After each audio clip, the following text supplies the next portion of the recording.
Guys, macro economics का chapter number 8 चल रहा है। बेसिकली इसमें दो अप्रोचेस थी। ADAS अप्रोच जो हमने लास्ट क्लास में कंप्लीट कर ली। किस चीज़ की अप्रोच है ये? इक्विलिब्रियम लेवल की, कि जहाँ पे AD is equal to AS होता है वहाँ पे हमारा इक्विलिब्रियम होता है। 2 मिनट में रिवाइज कराता हूँ। अगर डिमांड ज़्यादा है, इन केस अगर डिमांड ज़्यादा हो जाती है सप्लाई के, तो प्राइजेस क्या होंगे? बढ़ेंगे। अब डिमांड ज़्यादा है, फैक्ट्रियाँ कम सप्लाई कर रही हैं, मतलब फैक्ट्री के पास स्टॉक कम है, प्रोडक्शन कम है, तो फैक्ट्रियाँ क्या करेंगी? प्रोडक्शन को बढ़ाएंगी, स्टॉक को बढ़ाएंगी। जब प्रोडक्शन को बढ़ाएंगी, प्रोडक्शन नॉट प्राइजेस, प्रोडक्शन को जब बढ़ाएंगी तो एम्प्लॉयमेंट भी तो बढ़ेगी, एम्प्लॉयमेंट भी बढ़ेगी, स्टॉक भी बढ़ेगा, और सब कुछ बढ़ने के बाद देश में लोगों को काम मिलेगा, और जो सप्लाई कम थी डिमांड से वो बराबर आ जाएगी दोबारा से। कौन से लेवल पे? इक्विलिब्रियम लेवल पे। और इन केस अगर डिमांड कम है सप्लाई से, स्टार्टिंग में डिमांड कम है अगर सप्लाई से, मतलब क्या है कि फैक्ट्रियों के पास, फैक्ट्रियां सप्लाई बहुत सारी दे रही है लेकिन लोग नहीं खरीद रहे, लोग नहीं डिमांड कर रहे उसको। डिमांड कम है, सप्लाई ज़्यादा है। जब सप्लाई ज़्यादा है मतलब हमारे पास स्टॉक ज़्यादा बचा हुआ है जो बिक नहीं रहा। तो जब स्टॉक पहले से ही बहुत सारा पड़ा होगा तो गवर्नमेंट क्या करेगी या फैक्ट्रीज क्या करेंगी? प्रोडक्शन को कम करेंगी, क्योंकि स्टॉक पहले से अनयूज्ड पड़ा है, बिक नहीं रहा। जब प्रोडक्शन कैसे बंद होगी? मशीनरी को खाली करना पड़ेगा, मशीनरी बंद करनी पड़ेंगी, फैक्ट्री बंद करनी पड़ेगी थोड़े दिन के लिए। तो जब मशीनरी बंद होगी तो एम्प्लॉयमेंट भी तो जाएगी, लोगों को घर बैठना पड़ेगा। एम्प्लॉयमेंट जाएगी तो प्रोडक्शन कम होगी, एम्प्लॉयमेंट जाएगी। इस हिसाब से स्टॉक अपने आप जो पहले पहले इकट्ठा हो रखा था वो बिक जाएगा धीरे धीरे धीरे धीरे, और नया स्टॉक बन नहीं रहा तो स्टॉक अपने आप डाउन जाएगा। पुराना स्टॉक बिक गया, नया स्टॉक बन नहीं रहा, स्टॉक जो है गवर्नमेंट के पास वो डाउन जाएगा। डाउन जाते जाते एक दिन डिमांड और जब सप्लाई डाउन जा रही है वापस से डिमांड के इक्वल हो जाएगी। मतलब चाहे हम इक्विलिब्रियम लेवल से ऊपर रहें चाहे हम नीचे रहे, डिमांड और वापस इक्विलिब्रियम में पहुंच जाते हैं। ये थी हमारी एग्रीगेट डिमांड और एग्रीगेट सप्लाई अप्रोच। अब हम पढ़ेंगे saving and investment approach. According to this approach कि जहाँ पे saving is equal to investment होता है वो हमारा क्या होता है? Equilibrium level. और मैंने पिछली बार इसको करके भी दिखाया था कि अगर AD is equal to AS होगा, AD का formula C plus I, consumption plus investment, C plus S, ये कट गया तो I is equal to S, S is equal to I। ये लास्ट टाइम मैंने आपको बताया था। सो इस हिसाब से ही चीज़ें होंगी और इसको हम आज डिटेल में पढ़ेंगे कि जितनी आप सेव करते हो वो आपके इन्वेस्टमेंट की इक्वल होगी। इनकम नहीं है ये, इनकम को वाई कहते हैं हम, कि जितना हम सेव करते हैं उतनी ही इन्वेस्टमेंट करते थे, मतलब हम इक्विलिब्रियम लेवल पे हैं। ठीक है, कैसे पता लगेगा? इसके लिए हमको एक न्यूमेरिकल करना पड़ेगा, जैसे मैंने कल कराया था सेम टू सेम वाला। y हमने 0, ये याद हो जाना चाहिए अब तक आपको, 100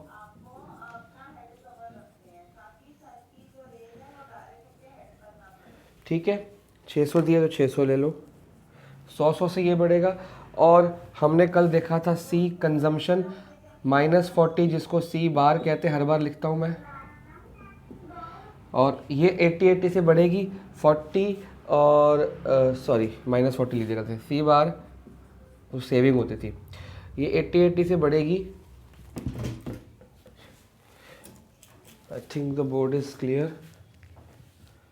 अच्छा ठीक है,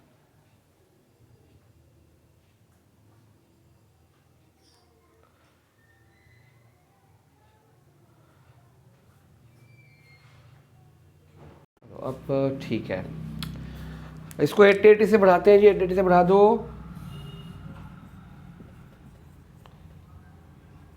8 और 8 16, ठीक है।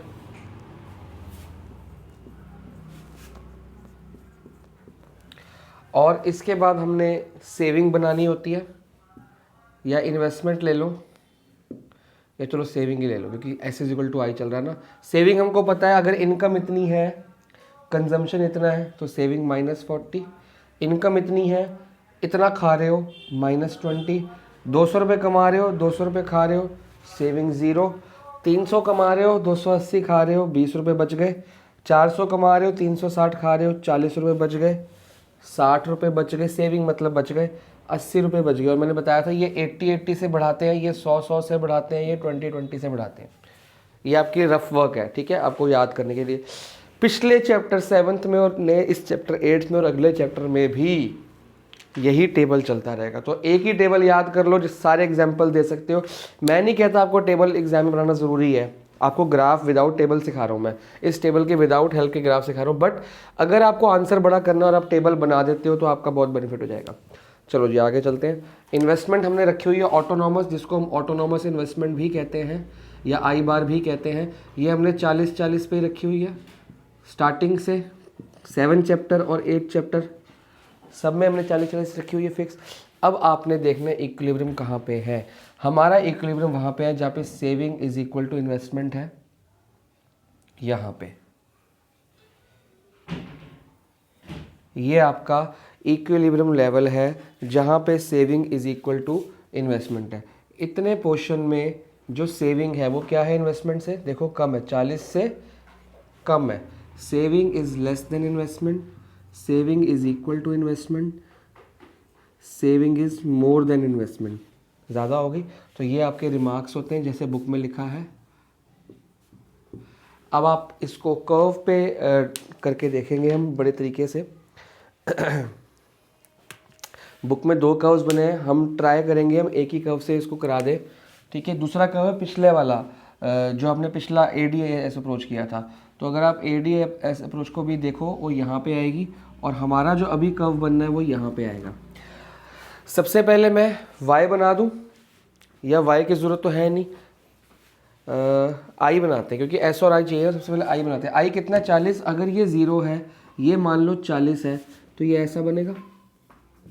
क्यों, हर इनकम लेवल, अच्छा यहाँ पे y बनेगी आपकी इनकम, मतलब 0 पे भी 40, 100 पे भी 40, 200 पे भी 40, 300 पे भी 40, सब पे 40। क्या कर रहा है इन्वेस्टमेंट का हमारा बन चुका है। सेविंग हमको पता है नेगेटिव से शुरू होती है। अगर ये 40 है, ये C बार है, इतना ही नीचे चले जाओ, बिल्कुल बराबर होना चाहिए ये और ये -C बार मतलब -40, जितना ये है उतना ये है, और यहाँ से ये ऊपर होती हुई चली जाएगी, ठीक है। ये वो लेवल है जहाँ पे S इज इक्वल टू 0 है, और ये वो लेवल है जहाँ पे S is equal to I है। तो आप खुद देखो, जो S is equal to I वाला लेवल, और ये कौन सा था, S is equal to 0, S is equal to 0, S is equal to I से पहले आता है, मतलब पहले 0 वाला पॉइंट आएगा फिर इक्विलिब्रियम वाला। तो सही आ रहा है कि नहीं, बिल्कुल पहले 0 वाला पॉइंट आ रहा है फिर इक्विलिब्रियम वाला आगे जाके आ रहा है। तो ऐसे ही आपका ग्राफ क्रॉस चेक होना चाहिए। अगर उल्टा सीधा कुछ बना दिया तो बहुत ज़्यादा गड़बड़ हो जाएगी। तो ये आपका सेविंग कर्व है, यहाँ पे कंजम्पशन की हमको ज़रूरत नहीं है। अगर मैं आपको इससे कंपेयर, पिछले कर्व से कंपेयर करूँ, पिछले में हमने यहाँ पे बनाया था वाई कर्व, जिसको हम एग्रीगेट सप्लाई कर्व भी बोलते हैं। 45 डिग्री वाला वाई बोल दो या एग्रीगेट सप्लाई, एक ही बात है। पिछली बार बताया था मैंने आपको, क्यों एक ही बात है, क्योंकि AS का फॉर्मूला भी तो ये होता है C प्लस S ही तो होता है। AS का फॉर्मूला क्या होता है, C प्लस S AS होता है और C प्लस S Y भी होता है, एक ही बात है। और हमने कंजम्पशन और इन्वेस्टमेंट, अगर इन्वेस्टमेंट इतनी है तो कंजम्पशन और ऊपर से जाएगी। ये C प्लस I कर्व है, मतलब AD कर्व। तो ये आपने देखना है कि ये जो लाइन है बिल्कुल बराबर हो। यहाँ पे आपका AD is equal to AS आ रहा है, यहाँ पे S is equal to I, ये बिल्कुल एक में होना चाहिए। अगर आपको ये नहीं बनाना तो कोई प्रॉब्लम वाली बात नहीं, आप खाली एस और आई में ये बना सकते हो। बट अगर क्वेश्चन दोनों अप्रोचेस का आता है, भाई ए डी एस भी दिखाओ और ओ भी दिखाओ, तो ये कब ऐसा ही बनेगा, दोनों का मिल जोल का। ये नहीं कि ये अलग पेज पे बना दिया, ये अलग पेज पे बना दिया, ये बिल्कुल ऐसे बनेगा। और इसमें आपको बताना पड़ेगा कि ये आपका सी प्लस आई चल रहा है, ये आपका सी प्लस एस चल रहा है। अगर इन्वेस्टमेंट 40 है तो इन्वेस्टमेंट 40 ही रहेगी इसके अंदर भी, ठीक है। और ये आपकी ऑटोनॉमस होगी। क्यों 40 रहेगी? अगर आप बोलोगे कंजम्पशन कर्व अगर खाली, ये देखो ये सी प्लस आई कर्व है, A D curve C plus I, मतलब ये 80 पे जाएगा। क्यों? सी 40 आई 40, तो ये सी प्लस आई कर्व 80 से शुरू होना चाहिए, 80 से। अगर खाली सी कर्व चाहिए जैसे पिछले चैप्टर में, वो यहाँ से जाएगा ऐसे, ठीक है। लेकिन वो हमें नहीं चाहिए तो हम इसको नहीं बनाएंगे। तो ये सारी चीज़ें आपको पता होनी चाहिए कि खाली एक रट्टा नहीं मारना कि ये ऐसे बनेगा। आपको अपने आप पता होना चाहिए यार, ऑब्वियस बात है, इन्वेस्टमेंट अगर 40 है तो क्या सी प्लस आई जिसमें इन्वेस्टमेंट भी और कंजम्पशन भी है वो 40 से शुरू हो जाएगा? नहीं। अगर कंजम्पशन ऑटोनोमस 40 है तो खाली कंजम्पशन कर्व 40 से शुरू होगा, बिल्कुल शुरू होगा 40 से। लेकिन क्या जिसमें सी भी आई भी यहाँ से शुरू हो जाएगा? नहीं हो जाएगा। उसमें सी भी आई भी है, सी कितना 40 आई कितना 40, तो वो ऊपर से ही शुरू होगा, जाएगा बिल्कुल पैरेलल। लास्ट क्लास में बताया था जैसा ये कर्व है वैसा ही ये पैरेलल जाएगा ऐसा करता हुआ। तो हमको बनाना ही नहीं है, ठीक है, हमको तो इक्विलिब्रियम दिखाना है। तो ये 2 पॉइंट्स है जहाँ पे इक्विलिब्रियम होता है। अब इसकी थ्योरी पढ़ते हैं। Investment curve is parallel to X axis, बिल्कुल ठीक है। क्यों पैरेलल? अगर रीजन है क्यों पैरेलल है, हम बोलेंगे जी इन्वेस्टमेंट ऑटोनॉमस है, हर लेवल पे सेम है, इसलिए पैरेलल चलेगा। The saving curve slopes upward, वो हमको बचपन से पता है। जैसे जैसे इनकम बढ़ेगी, ये वाई, ये इनकम लाइन है, जैसे जैसे इनकम बढ़ेगी सेविंग बढ़ेगी। The economy is in equilibrium at point ई, ठीक है। E is the x and saving, ये जो सेविंग है कौन सी सेविंग है? एक्स एंड सेविंग, ये ई पॉइंट है आपका। एक्स एंड सेविंग जो हमको इनकम उसमें दिखानी होती है नेशनल इनकम में। X and saving is equal to X and investment, ये भी ठीक है। O Y is the equilibrium level of output corresponding to point E, तो आउटपुट कितनी होगी हमारी? ओ वाई होगी। अगर ये ओ है तो ये वाई है, मतलब ये आपकी इक्विलिब्रियम आउटपुट, मतलब गवर्नमेंट, सॉरी ये नहीं, ये यहाँ से लेके यहाँ तक,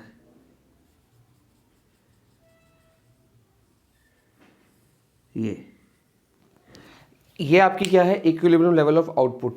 गवर्नमेंट 100 200 300 कितनी आएगी भाई? आप खुद सोचो, 400, मतलब ये जो पॉइंट है ये 400 है कि 400 लेवल जब प्रोडक्शन हो रही है या इनकम हमारी हो रही है, प्रोडक्शन कहना सर गलती से, इनकम अगर 400 रुपये मैं कमाता हूँ, 360 में खर्चा करता हूँ, 40 रुपये सेव करता हूँ, 40 रुपये इन्वेस्टमेंट करता हूँ, यहाँ पे मतलब 400 रुपये में मैं इक्विलिब्रियम लेवल पे हूँ। मैं इसके ऊपर या इसके नीचे नहीं जाना चाहूँगा, ठीक है।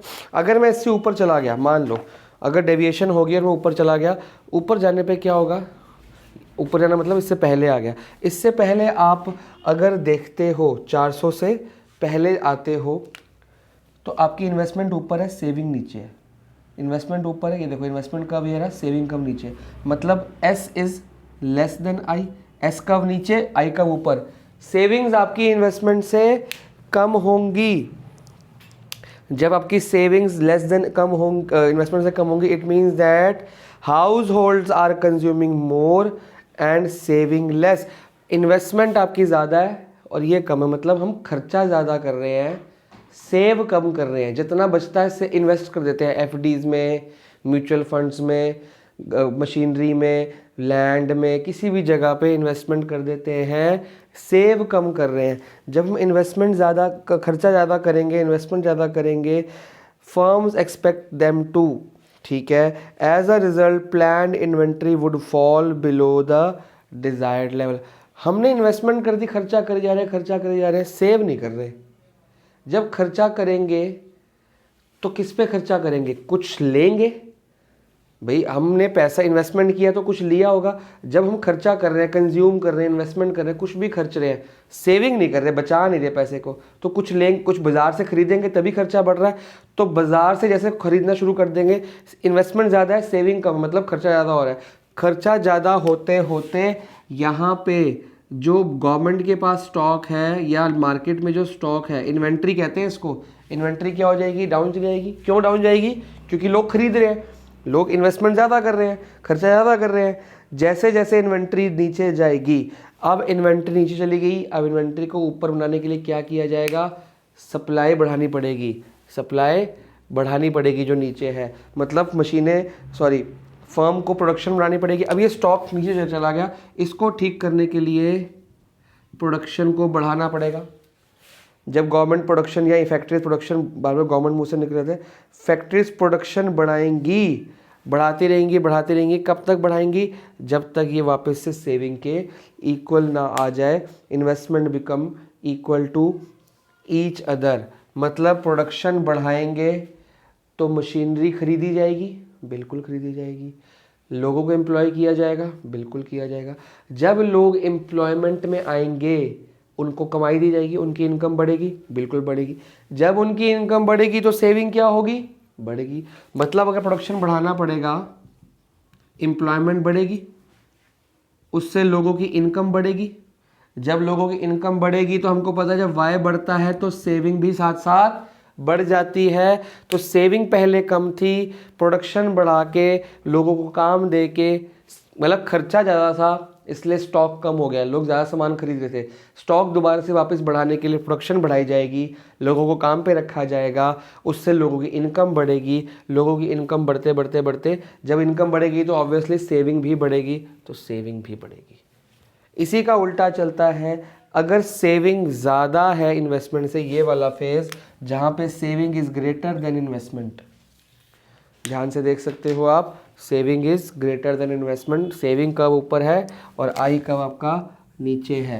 तो जब saving is more than investment तो क्या करेंगे, इसका मतलब पहले देखेंगे कि लोगों को जो पैसा मिलता है, कमाते हैं, वो सेव ज़्यादा कर लेते हैं, बैंकों में, एफडी में, किसी चीज़ में सेव कर देते हैं, खर्चा कम कर रहे हैं। जब हम खर्चा कम कर रहे हैं तो स्टॉक क्या होगा, बाजार में स्टॉक क्या होगा,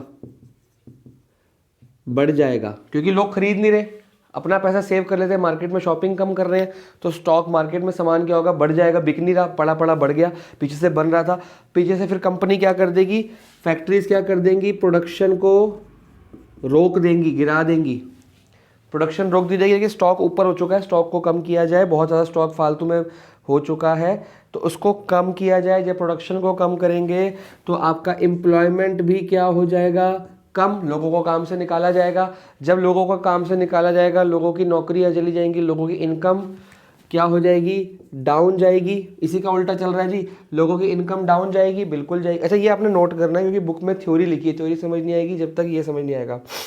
जब इनकम जाएगी तो सेविंग, जब आपके पास पैसा ही नहीं तो सेविंग भी कम हो जाएगी।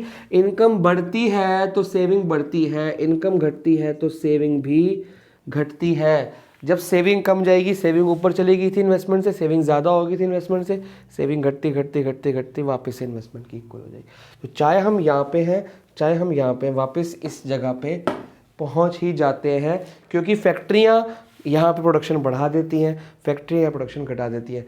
अब आपके पास MCQs आएंगे, किस हमारी सेविंग्स कम है, बताओ प्रोडक्शन बढ़ेगी कि नहीं बढ़ेगी, कम होगी, ये आपको फिर याद करना पड़ेगा। सर ने बनाया है सेविंग्स कम है तो प्रोडक्शन बढ़ेगी, सेविंग ज़्यादा है तो प्रोडक्शन घटेगी। इस तरह से आपको लर्न करना है, ये मैं बुक के अंदर भी दूंगा और ये आपको नोट करना है। बुक में थोड़ा बहुत है लेकिन ये सब इन्फॉर्मेशन नहीं है और ये सब एक्सप्लेनेशन नहीं है।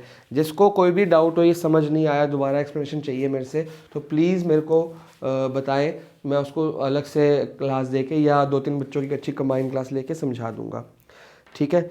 अब इसको मैं मिटाने लगाऊं, इसके बाद कुछ और चीज़ें समझाऊंगा आपको। हमने क्लासिकल और मॉडर्न इकोनॉमिस्ट या केन्जियन की थ्योरी के ऊपर कुछ कंपैरिजन करना है। क्लासिकल इकोनॉमिस्ट कहते रहे कि इक्विलिब्रियम वहाँ पे होगा जहाँ पे फुल एम्प्लॉयमेंट लेवल है, मतलब कि ऐसी सिचुएशन जहाँ पे हमारा AD is equal to AS है, ये फुल एम्प्लॉयमेंट लेवल है। इसको क्या कहते हैं, जहाँ पे AD is equal to AS है तो ये हो गया फुल एम्प्लॉयमेंट लेवल।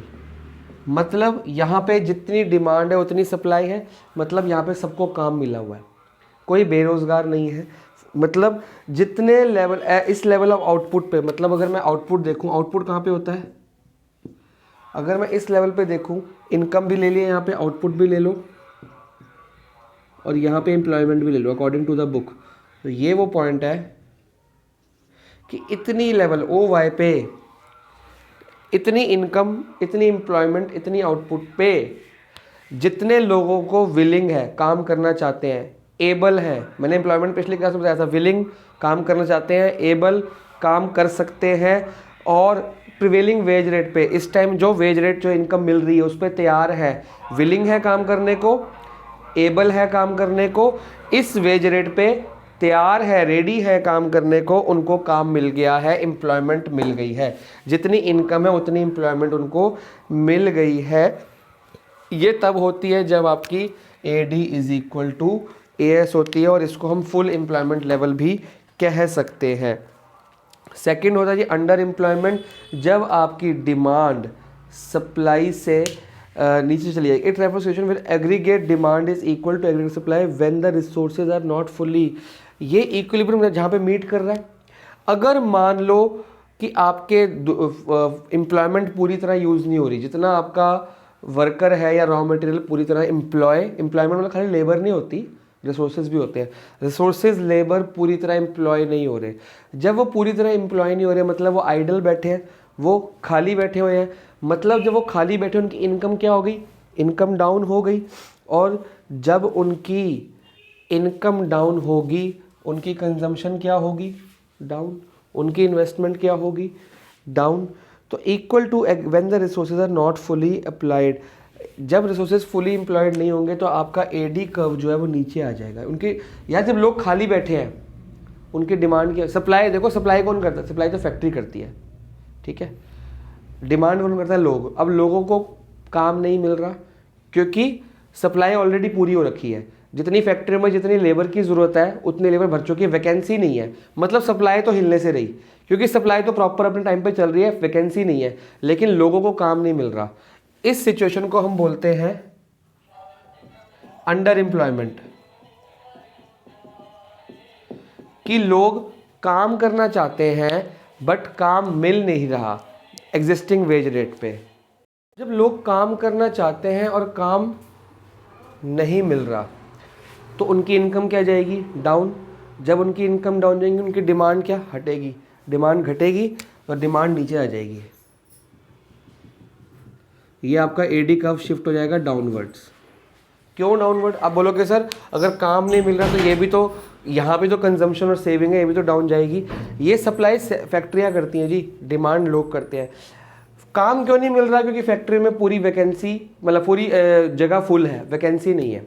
जब फैक्ट्री में पूरी जगह फुल है, मतलब फुल एम्प्लॉयमेंट फैक्ट्रियों में है, तो जो फैक्ट्री में पूरी जगह फुल है तो सप्लाई हिलेगी नहीं, सप्लाई तो प्रॉपर चलती रहेगी अपनी जगह पे, सिर्फ डिमांड गिरेगी कि जो लोग खाली बैठे हैं, इनके पास काम नहीं है, बेरोजगार है, अंडर एम्प्लॉयड है, वो डिमांड नहीं करेंगे तो मार्केट की डिमांड गिर जाएगी। अब जब ये नया AD कर्व आ जाएगा तो यहाँ पे हमारा AD is equal to AS आया, पहले ही ऊपर था, अब कहाँ पे आ गया, AD is equal to AS आ गया, तो इसे हम बोलेंगे अंडर एम्प्लॉयमेंट, मतलब ये वाली आउटपुट, अब आउटपुट भी घटेगी। एम्प्लॉयमेंट मतलब ये पहले एम्प्लॉयमेंट इतनी थी, अब एम्प्लॉयमेंट इतनी होगी क्योंकि बेरोजगारी बढ़ गई। इस सिचुएशन को बोलते हैं हम अंडर एम्प्लॉयमेंट। तो ये आपको डायग्राम्स को समझना है, उस हिसाब से इसको तैयार करना है, ठीक है। अब मैं इसको मिटा रहा हूँ।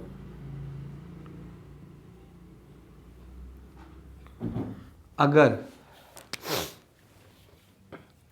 तीसरी सिचुएशन है ओवर एम्प्लॉयमेंट, अच्छा अंडर एम्प्लॉयमेंट कहाँ होती है, अगर AD कर्व शिफ्ट डाउनवर्ड, ठीक है। ओवर एम्प्लॉयमेंट कहाँ होगी, AD curve shift upward, over मतलब ऊपर। अब ये कैसे समझाया जाए कि सिचुएशन ये है कि जितना काम है उससे ज़्यादा लोग एम्प्लॉय हो रखे हैं, मतलब अगर खेत में 5 लोगों की ज़रूरत है, घर के 10 बंदे भी काम कर रहे हैं, ओवर एम्प्लॉयमेंट। जब ओवर एम्प्लॉयमेंट होगी तो चीज़ों की डिमांड बढ़ जाएगी, ऊपर आ जाएंगे हम, एग्रीगेट डिमांड ऊपर चला जाएगा और यहाँ पे हमारा AD इक्वल टू AS मिलेगा। इस जगह पे, तो हमारी एम्प्लॉयमेंट भी बढ़ जाएगी, एम्प्लॉयमेंट भी बढ़ जाएगी, ज़्यादा लोग काम करेंगे तो एम्प्लॉयमेंट लेवल भी हमारा बढ़ेगा। इसको हम बोलते हैं कि ओवर फुल एम्प्लॉयमेंट, इसको हम बोलते हैं अंडर एम्प्लॉयमेंट और इसको हम बोलते हैं over full employment. Over full मतलब जितनी ज़रूरत है उससे ज़्यादा लोग काम पे लगे हैं, उसका ग्राफ ऐसा है। कुछ बनाने की, कुछ लिखने की ज़रूरत नहीं है, बुक में ऑलरेडी है। इसके बाद आपकी बुक्स में एक टॉपिक है शॉर्ट रन फिक्स्ड प्राइस वगैरह वगैरह, ये आपने काट देना है, ये हमको नहीं करना। इसके बाद एक और टॉपिक है determination of equilibrium output under fix price model, वो भी आपने काट देना है। उसके बाद एक टॉपिक है हमारा कंसेप्ट ऑफ इन्वेस्टमेंट मल्टीप्लायर, वो हमने करना है, वो आपको नेक्स्ट क्लास में समझाऊंगा क्योंकि that is based on numericals. तो कंसेप्ट ऑफ इन्वेस्टमेंट मल्टीप्लायर अगली बार से शुरू करेंगे और अगली बार आपके हम न्यूमेरिकल्स भी स्टार्ट कर देंगे इस चैप्टर के। तो अगली क्लास, अगली वीडियो मिस नहीं करनी किसी ने भी। इस चैप्टर को भी वैसे ही करेंगे, पहले थ्योरी, फिर न्यूमेरिकल, फिर हॉट्स वगैरह सारे डिटेल में मैं ही कराऊंगा। देख लेते हैं कुछ ऐसे क्वेश्चंस हैं, नहीं ठीक है, मल्टीप्लायर के क्वेश्चंस हैं तो अगली क्लास में इन्वेस्टमेंट मल्टीप्लायर से स्टार्ट करेंगे। चलते हैं जी नेक्स्ट वीडियो पे।